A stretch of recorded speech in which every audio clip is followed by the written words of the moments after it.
강원도 어느 작은 마을의 작은 집에 사는 서유은이라는 소녀는 매일 이른 아침 마을 우물에서 물을 길어와 가족의 하루를 준비해야 합니다. 그녀의 인생은 고난과 고통으로 가득했습니다. 그녀의 아버지는 몇 년 전 교통사고로 세상을 떠났고, 그녀의 어머니는 아파서 거동이 불편하고, 여동생은 아직 학교에 다녀야 합니다. 집안의 모든 생계와 걱정이 서윤의 어깨에 달려 있었다. 그날 아침도 평소처럼 그녀는 물을 길러 나갔다. 서윤은 무거운 물통을 들고 천천히 집으로 걸어가고 있었다. 하지만 그녀는 오래된 집 앞에 이상한 차가 주차되어 있는 것을 보고 멈췄습니다. 그 차는 이 마을에서는 보기 드문 고급차였다. 바로 그때 한 남자가 차에서 내려 그녀에게 다가갔습니다. 그의 이름은 미혁이고 71세 사업가입니다. 그는 깔끔한 양복을 입고 있었고 눈빛이 예리했으며 얼굴에는 미소가 살짝 떠올랐습니다. 사연 씨, 잠깐 이야기 나눌 수 있을까요? 유은은 첫 마디부터 당황한 듯 보였다.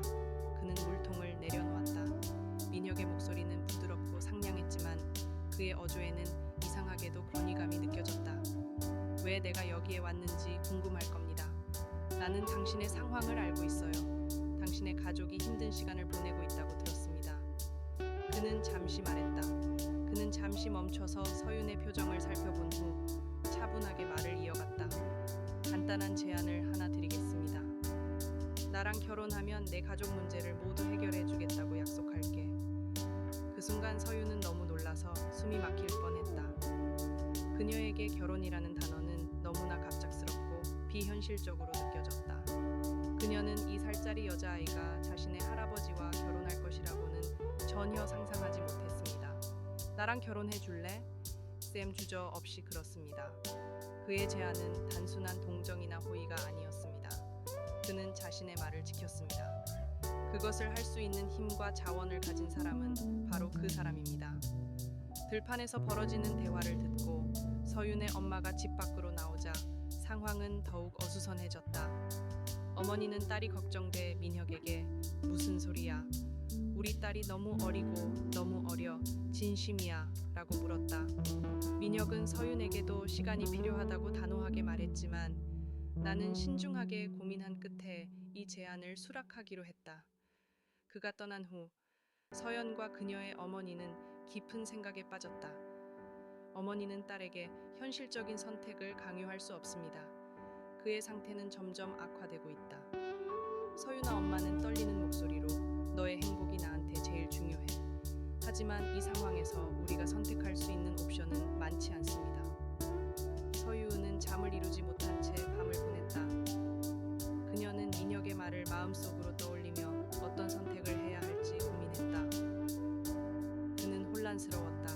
그의 마음속에서는 가족을 위해 희생해야 한다는 느낌과 미래를 포기할 가능성을 거부하는 본능이 충돌했습니다. 은우는 며칠간 고민한 끝에 엄마의 손을 잡고 결정을 내렸다. 엄마, 저는 이 결혼을 할 거예요. 어머니와 자매, 나에게 좋은 일이라면 괜찮아. 서윤의 말에 어머니는 눈물을 흘리며 그녀를 꼭 껴안았다. 미안해요, 서윤 씨. 당신이 그런 희생을 치르게 되어서 미안합니다. 그래서 결혼식은 빨리 진행되었습니다. 며칠 후 마을에서 큰 결혼식이 열렸습니다. 마을 사람들은 결혼식에 대해 수군거렸다. 어떤 이들은 민혁이 자선단체에 기부했다고 말한다. 서로의 활동에 대해 존중하지만 다른 이들은 나이 차이가 너무 크고 이 결혼이 이상하다고 말한다. 결혼식 날 하얀 웨딩드레스를 입은 서유은은 아름다웠지만 그녀의 입계는 미소가 없었다. 그녀의 얼굴 그녀는 민혁의 손을 잡고 있는 동안도 여전히 차갑고 굳어 있었다. 신부가 된다는 사실에 설렘도 기쁨도 없었고 오직 가족을 위해 희생해야 한다는 무거운 현실만이 그녀의 마음속의 현실로 느껴졌다. 결혼식이 끝난 후 서유는 민혁의 호화로운 저택에 들어간다. 이 빌라는 겉보기에 매우 크고 웅장해 보이지만 이상하게도 지방도시의 분위기를 가지고 있습니다. 날씨가 춥고 우울했습니다. 결혼 후 첫날 밤, 민혁은 서윤에게 다가가 차가운 목소리로 그냥 이 집 주인으로서 맡은 일만 잘하면 돼 라고 말했다. 제가 부탁드리는 건 그뿐입니다. 이 집에서는 자유롭게 살 수 있지만 내 사생활에는 절대 간섭하지 마세요. 서유는 깜짝 놀랐다. 그의 말 그녀는 더 이상 질문을 할 용기가 없었습니다. 그녀는 고개를 끄덕이고 자신의 방으로 돌아갔습니다. 이상한 집, 이상한 남편, 이상한 규칙, 모든 것이 그녀에게 무거운 짐이 되는 듯했다. 그날 밤 서유은은 창밖을 바라보며 자신이 내린 선택에 대해 생각했다. 나는 내 가족에 대해 생각하곤 했다. 그녀를 위해 희생하는 게 옳은 일이었을 거야.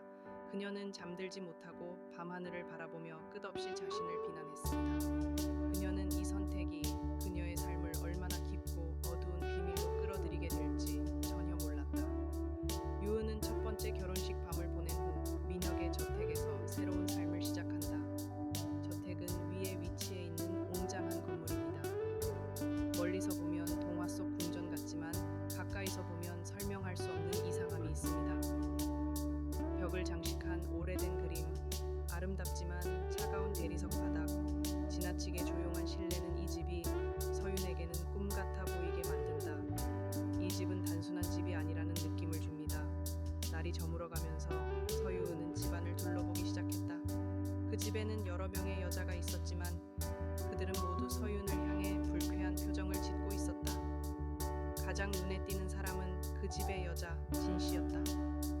그녀는 수십 년 동안 이곳에 살았습니다. 그녀는 집에서 일하며 늘 조용히 일했지만 서이다가 그녀에게 말을 걸 때면 그녀의 눈에는 불안함이 깃들었다. 진나 이모네 집은 너무 커서 익숙해지기 힘듭니다.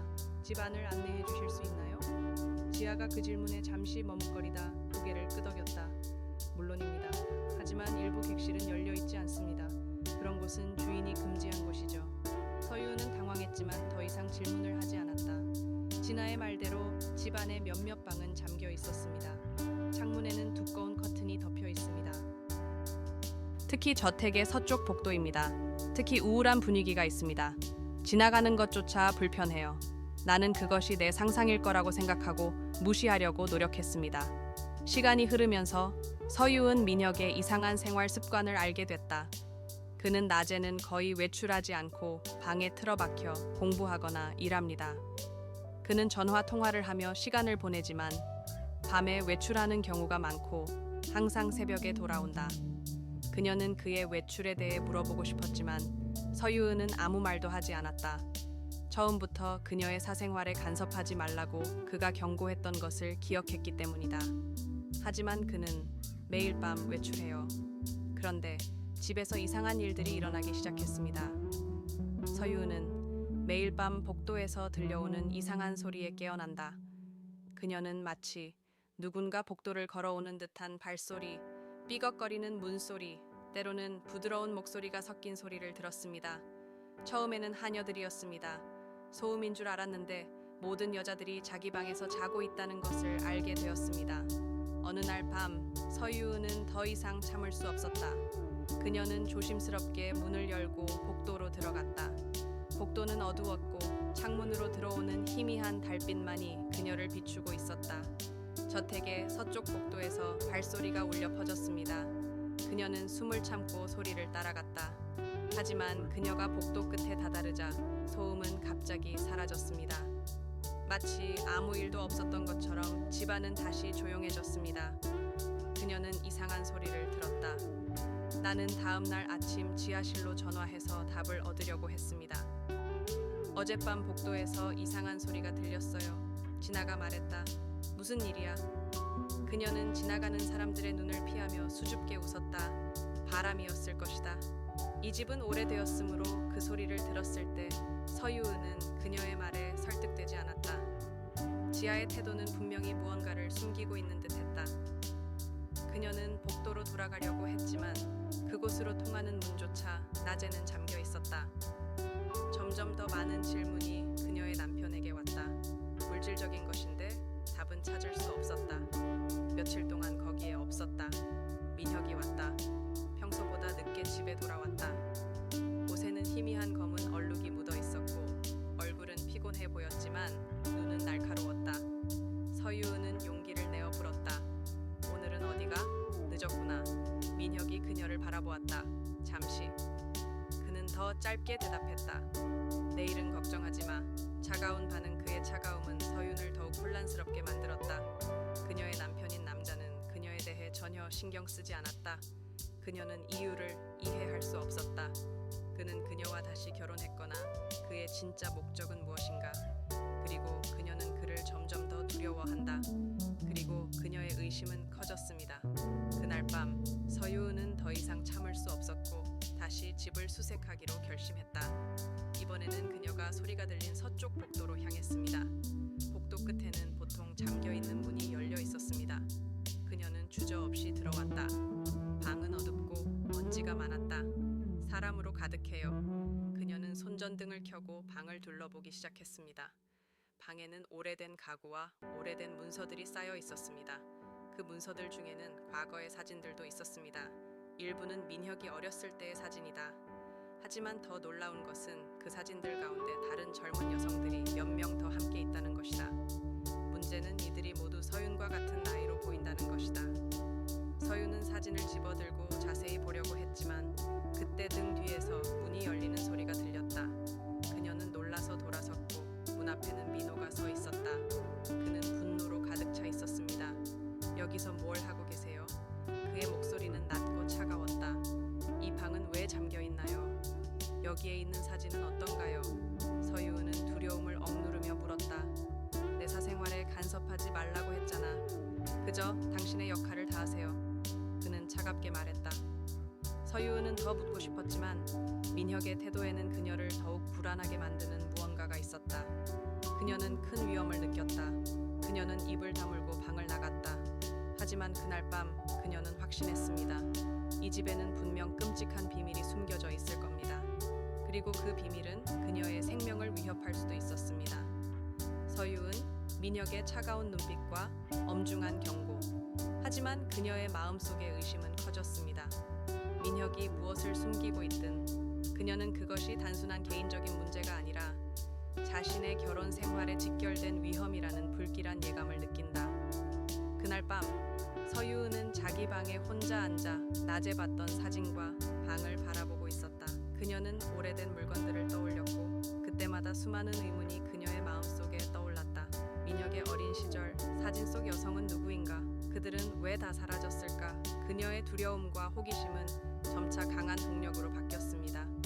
그녀는 이 집에 숨겨진 비밀을 발견하지 못한다면 내가 결코 평화롭게 살 수 없을 것 같다고 느꼈습니다. 며칠 후 민혁은 출장을 가서 며칠 동안 집을 비울 것이라며 떠난다. 민혁의 부하 직원은 서연에게는 황금 같은 기회다. 그녀는 조심스럽게 진에게 다가가서 진나 씨, 솔직하게 말씀해 주세요. 라고 부탁했다. 말씀해 주실 수 있나요? 이 집에서는 무슨 일이 일어나고 있는 걸까? 민혁이 숨기고 있는 건 무엇일까? 진나는 서연의 얼굴을 보고 놀랐다. 그녀는 잠시 말이 없더니 마침내 입을 열어 부드럽게 말했습니다. 부인, 저는 이 집에서 오랫동안 일했습니다. 하지만 집주인의 사생활에 대해서는 모르겠습니다. 그러나 제가 이 집에 온 이후로 많은 사람들이 떠났고 그들에 대한 아무런 소식도 듣지 못했습니다. 저는 제 일을 할 뿐이에요. 진아의 말은 더 많은 의문을 불러일으켰다. 서유은은 진아가 두려움 때문에 진실을 숨기고 있다고 말한다. 그녀는 그것을 느꼈지만 더 이상 강요할 수가 없었다. 그녀는 이 집의 비밀을 직접 알아내야겠다고 결심했습니다. 민혁이 떠난 그날 밤 서유은은 손전등과 조명용품을 챙겨 서쪽 복도로 돌아갔다. 그녀는 지난번에 들어갔던 방으로 갔다. 그녀는 다시 방문하기로 결심했다. 문은 여전히 잠겨 있었지만 그녀는 방의 창문이 열려 있는 것을 발견했습니다. 그녀는 창문을 열고 조심스럽게 방에 들어가자 더 많은 숨겨진 물건들을 발견했습니다. 이번에는 그녀는 책상 서랍에서 두꺼운 파일을 발견했습니다. 안에는 민혁과 관련된 법률 문서와 계약서가 들어 있었는데 그 중에는 여러 여성과의 결혼 기록도 있었다. 서연은 서류를 읽으며 깜짝 놀라지 않을 수 없었다. 민혁은 지금까지 여러 번 결혼을 했고 그의 파트너들은 모두 그녀처럼 젊은 남자들이었습니다. 그들은 여성이었고 결혼한 지 몇 달 만에 모두 사라졌습니다. 그녀는 서류를 살펴보던 중 공책 한 권을 발견했습니다. 수첩의 첫 페이지에는 민혁의 이름이 적혀 있었고 그 안에는 그의 개인 기록들이 가득 들어 있었다. 그녀는 떨리는 손으로 공책을 읽었습니다.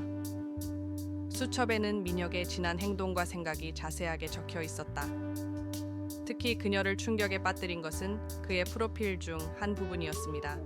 그는 자신의 파트너를 철저히 이용하고 자신의 목적을 달성한 후에는 파트너를 버립니다. 그들은 모두 약해요. 그는 약간의 돈만 있으면 그들을 쉽게 통제할 수 있다. 결국 그들은 그저 내 삶의 일부일 뿐이고 더 이상 필요하지 않으면 그들은 떠날 것입니다. 서유은은 이 문장을 읽는 순간 온 몸에 소름이 돋았다. 이제 민혁의 차가움과 은밀한 행동이 연결됐다. 그녀는 자신이 그의 아내일 뿐만 아니라 그의 정교한 계획의 일부라는 것을 깨닫습니다. 그 순간 그녀는 그것이 단지 설치된 도구일 뿐이라는 것을 깨달았습니다. 그 순간 그녀는 문 밖에서 발소리를 들었습니다. 그녀는 재빨리 자신의 노트와 서류를 원래 있던 자리에 다시 놓고 방을 나갔다. 발소리가 점점 가까워졌고 서유은은 숨을 죽이고 있는 채복도의 그늘에 숨었다. 다행히 그녀는 발소리를 들었습니다. 태양이 사라지자 그녀는 방금 있었던 상황이 얼마나 위험한지를 깨달았습니다. 다음 날 아침 서유은은 자신이 찾은 것들을 정리하고 이 저택에서 탈출해야겠다고 결심한다. 하지만 그녀는 혼자서는 이 문제를 해결할 수 없다는 것을 알고 있었습니다. 그녀는 그곳을 통과해야만 했다. 저는 지나 이모를 다시 만나서 바로 도움을 요청했습니다. 당신은 나를 도와야 해요. 당신은 내가 이 집에서 안전하게 나갈 수 있도록 도와줘야 해요. 그리고 그는 다른 많은 사람들이 다치는 것을 막아야 했습니다. 진아는 처음에는 주저했지만 결국 서윤의 간절한 부탁에 고개를 끄덕였다. 내가 도와줄게. 하지만 조심해야 해. 집주인은 매우 세심한 사람입니다. 그들이 우리가 무엇을 하는지 알았다면 결코 가만히 앉아있지 않았을 겁니다. 그는 저택 뒤에 있는 오래된 지하 통로를 가리켰습니다. 그것은 오래전에 만들어진 비밀의 탈출구였습니다. 하지만 통로는 문을 닫은 상태였고 개장을 준비하는 데 많은 시간이 걸렸습니다. 두 사람은 며칠 전부터 신중하게 계획을 세워 탈출 준비를 시작했습니다. 그녀는 민혁이 출장에서 돌아오기 전에 모든 것을 준비해야 한다. 하지만 시간은 촉박하고 민혁이 언제 돌아올지는 정확히 알 수 없다. 그리고 서유는 자신의 계획이 성공할지 말지에 대해 끊임없이 걱정한다. 그녀의 마음속에는 민혁이 모든 것을 알아낼까봐 늘 두려움이 있었습니다. 서유은은 민혁의 저택을 떠날 날을 세며 자신의 결혼 생활의 비극을 깊이 깨닫는다. 그녀는 위험에서 벗어났을 뿐만 아니라 민혁이 저지른 모든 일에서도 벗어났다. 나는 이런 사악한 행위를 온 세상에 알려야겠다고 결심했습니다. 그녀는 자신의 생명을 걸고 이 전쟁을 시작하기로 결심했습니다. 민혁이 출장을 간 사이 서윤과 지아는 꼼꼼히 준비를 했다. 진아가 알려준 비밀 통로는 저택의 지하에서 시작해서 숲으로 이어졌다. 하지만 이 구절은 오랫동안 사용되어 왔습니다. 일부는 막혀 있었고 문은 녹이 새울어 열기가 쉽지 않았습니다. 서윤과 지하는 탈출을 준비하며 이틀 동안 녹을 제거하고 통로를 정리했습니다. 시간이 얼마 남지 않았고 서윤은 매 순간 걱정에 사로잡힌다. 민혁은 예상보다 빨리 돌아올 수도 있다. 그녀는 모른다는 생각에 불안감을 감출 수 없었다. 그녀의 방에는 그녀가 찾아낸 노트와 문서들이 숨겨져 있었는데 그것들은 민혁의 사악한 행각을 밝혀낼 중요한 증거들이었다. 탈출할 수 있는 마지막 날이 왔습니다. 한밤중에 그녀는 하인들을 모두 방으로 불렀습니다. 그는 저택으로 돌아와 입구와 출구를 확인하며 민혁의 경호원들이 경계를 풀 때까지 기다린다. 서유은은 용기를 내어 그동안 모아온 증거품과 필요한 물건들을 가방에 챙겼다. 그녀는 자신의 목숨과 다른 사람들의 목숨을 구하기 위해 이 집에서 나가야 한다는 것을 알았습니다. 나는 내가 할 수 있다고 생각하며 두려움을 억눌렀지만 계획은 계획대로 진행되지 않았습니다. 그날 밤 탈출을 준비하던 중 민혁은 예정보다 하루 일찍 저택으로 돌아왔다. 그의 차가 빌라 앞에 멈추는 소리가 들리는 순간 서윤의 심장이 쿵쾅거렸다. 미친 듯이 그녀는 창밖을 내다보며 당황한 표정으로 말했다. 주인이 돌아왔습니다. 이제 우리는 무엇을 해야 할까? 이 이야기는 멈출 수 없습니다. 모든 준비가 끝난 후 우리가 본래의 삶으로 돌아간다면 우리는 이 저택을 영원히 떠날 수 있는 기회를 잃게 될지도 모릅니다. 그녀는 진아의 손을 잡고 단호하게 말했습니다. 우리는 계속 가야 해, 민혁. 그들은 씨씨가 알아차리기 전에 재빨리 떠나야 했다.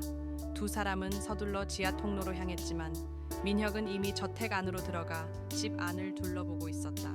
그는 자신이 외출한 사이에 이상한 일이 일어났다는 예감을 느낀 듯 하인들에게 모든 방을 점검하라고 명령했다. 그의 목소리는 낮고 차분했다.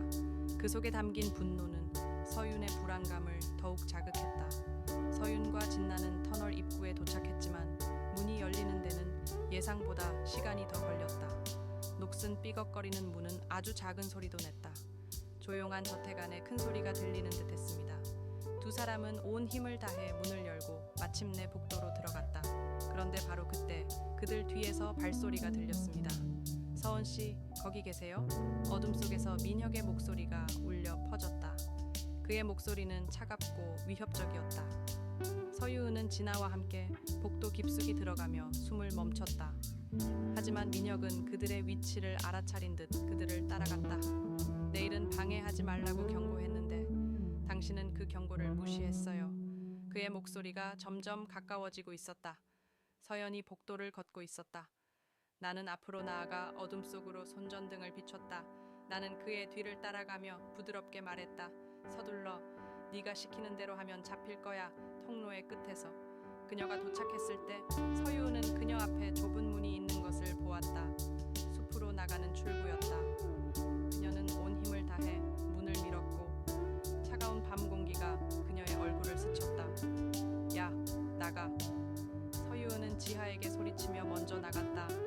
하지만 그 순간 민혁은 이미 터널 안으로 들어갔다. 손이 진아의 다리를 잡았다. 그는 그녀를 노려보았다. 그녀는 비명을 지르며 돌아섰다. 진아는 서윤에게 소리쳤다. 부인, 빨리. 나 신경 쓰지 말고 가세요.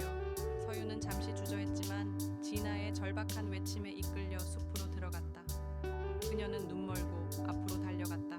어두운 숲을 질주하며 민혁의 목소리와 그녀 뒤의 경비병들의 발걸음은 점점 가까워지고 있었다. 그를 잡아라. 그를 놓지 마. 민혁의 첫 화난 명령이 들렸다. 서유은은 나무가지에 긁히고 발이 진흙투성이가 된 채로 쓰러진 채 계속 달렸다. 그녀의 마음속에는 오직 한 가지 생각만 있었습니다. 살아남아야 한다는 생각이었습니다. 마침내 그녀가 숲 가장자리에 도착했을 때 그녀는 희미한 빛을 보았습니다. 그것은 어떤 남자의 차에서 나왔습니다. 그것은 헤드라이트입니다. 남자는 차에서 내려 서윤을 보자마자 소리를 질렀다. 괜찮으세요? 어떻게 도와드릴까요? 서연은 그에게 다가가서 흐느끼며 울었다. 제발 나를 데려가 주세요. 남자는 서윤을 채태우고 곧바로 차를 몰고 떠났다. 그는 차를 시동했고 서유은은 헐떡이며 눈물을 흘렸다. 고맙습니다. 정말 고맙습니다. 남자가 운전을 하자 서윤이 조용히 물었다. 무슨 일이 일어났는지 말해줄 수 있나요? 제 이름은 정민호입니다. 저는 기자입니다. 그제서야 서유은은 그 남자의 얼굴을 보았다. 자세히 보세요. 그는 수개월간 해초를 조사해온 미모라는 기자입니다. 그의 등장에 서유은은 마침내 안전한 곳에 도착했다는 안도감을 느꼈다. 하지만 동시에 그녀는 민혁의 저택에 대해 발견한 모든 비밀을 세상에 공개할 방법을 찾아야 합니다. 그녀는 강한 결심을 갖게 되었다. 서유은은 부드러운 목소리로 말하며 미호에게 증거를 건넸다. 이제 그의 모든 사악한 행위를 세상에 폭로할 때가 됐습니다. 서유은은 민호의 채 몸을 맡기며 떨림을 멈출 수 없었다. 그녀의 손은 차가웠고 심장은 여전히 빨리 뛰고 있었습니다. 비호는 부드럽게 운전하며 그녀를 바라보았다. 그녀는 그를 진정시키려 했지만 서윤의 마음은 저택에서 발견한 비밀과 서윤의 화난 얼굴을 계속 떠올렸다. 민혁, 괜찮니? 서윤, 이제 안전해요. 민호가 부드럽게 물었다. 아직 끝나지 않았어. 서윤은 떨리는 목소리로 말했다. 그는 아직도 나를 찾고 있을 것이다. 그리고 우리가 사람들에게 그가 저지른 일을 말하지 않는다면 더 많은 사람들이 죽을 것입니다. 민호는 잠시 생각한 후 고개를 끄덕였다. 제가 도와드릴게요. 하지만 먼저 현재 상황을 자세히 말씀해 주세요. 민혁은 그 사람이 구체적으로 무슨 짓을 했는지 알아야 합니다. 서유은은 숨을 고르며 저택에서 일어났던 일들과 비밀의 방에서 발견된 수첩과 문서들, 그리고 민혁의 과거 행동들에 대한 하나하나의 사건을 설명한다. 민호는 서윤의 이야기를 들으며 증거를 정리하고 메모하고 녹음하기 시작한다. 그녀가 꺼낸 가방 안에는 민혁이 있었다. 그 안에는 노트와 서류들이 들어있었고 민호는 그것들을 하나하나 바라보며 점점 더 놀란 표정을 지었다. 정말 좋은 증거네요. 이는 그의 범죄를 증명할 수 있는 중요한 자료입니다. 민호가 말했다. 이제 우리는 경찰과 협조해야 합니다. 하지만 민혁 같은 사람, 권력과 자본 우리에게는 더 많은 증거와 확실한 계획이 필요합니다. 민호와 서윤은 민혁의 범죄를 폭로하기 위한 계획을 세운다. 먼저 민호는 서윤과 함께 경찰에 가서 서윤이 가지고 있는 증거를 제출했다. 처음에는 경찰이 민혁이 그 지역의 유력한 사업가라는 이유로 사건을 신중하게 처리하려 하지만 서윤이 제시한 증거는 의심할 여지 없이 명백한 범죄 증거다. 경찰은 즉시 민혁의 집에 대한 수색영장을 획득하고 그의 집에 대한 수사에 착수했다. 조사 과정에서 민혁의 비밀방에서 추가 증거가 발견됐고 이전 파트너들과 관련된 문서도 공개됐다. 경찰은 이 서류들을 통해 민혁이 저지른 많은 범죄 사실을 확인할 수 있었습니다. 그 사이 민호는 기자로서의 네트워크를 활용해 민혁의 범죄 사실을 언론에 보도하기 시작했다. 그는 서윤의 증언과 경찰 수사 결과를 바탕으로 기사를 썼고 이 사건은 지역을 넘어 전국적으로 큰 화제가 되었다. 사람들은 민혁의 가면과 그의 사건에 숨겨진 잔인한 진실을 알게 된다. 몇 주 후 범죄에 대한 분노와 충격이 퍼지면서 민혁은 경찰에 체포되었습니다. 그의 체포 장면은 TV로 생중계되었고 사람들은 그가 저지른 사악한 행위의 진실을 직면하게 되었습니다. 민혁은 처음에는 자신의 혐의를 부인하지만 결정적인 증거와 서윤의 증언 앞에서는 더 이상 부인할 수 없게 된다. 민혁은 법정에서 자신이 저지른 범죄에 대해 재판을 받았다고 말합니다. 그의 과거 결론, 그의 반대자들이 사라진 이유, 그가 사용한 방법, 그리고 그 과정에서 피해를 입은 수많은 사람들의 이야기가 폭로되었습니다. 서유은은 법정에서 증언하며 자신이 겪은 일과 민혁의 잔혹한 행동에 대한 자세한 내용을 밝혔다. 그녀의 용감한 증언은 많은 사람에게 깊은 인상을 남겼고 피해자들에게는 위로와 희망을 가져다 주었습니다. 민혁은 결국 여러 혐의로 유죄 판결을 받고 장기 징역형을 선고받았습니다.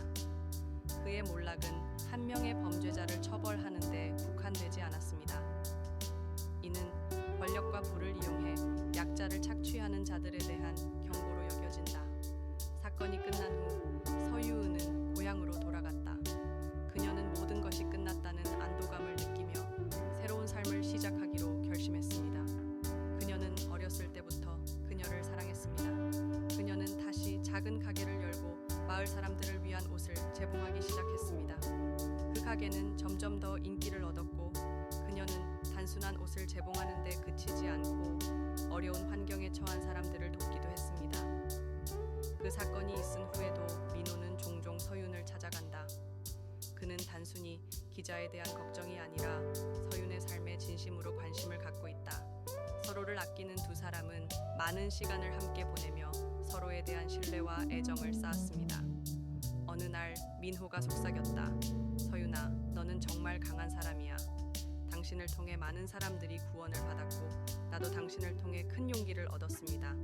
알겠어요. 이제 당신이 행복해질 차례입니다.